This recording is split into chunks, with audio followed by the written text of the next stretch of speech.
Batuk kering adalah salah satu jenis batuk yang tidak berdahak nih Sobat Sehat.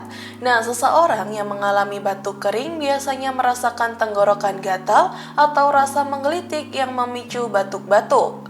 Gejala batuk kering biasanya muncul dalam waktu seminggu atau 2 minggu. Penyakit ini umumnya bertahan dalam waktu 3 minggu, tapi ada juga yang batuk kering tak kunjung sembuh sampai lebih dari 2 bulan. Inilah beberapa penyebab batuk kering yang perlu diwaspadai, yaitu yang pertama yaitu COVID-19 dan infeksi virus corona lainnya. Yang kedua, adanya penyakit asma.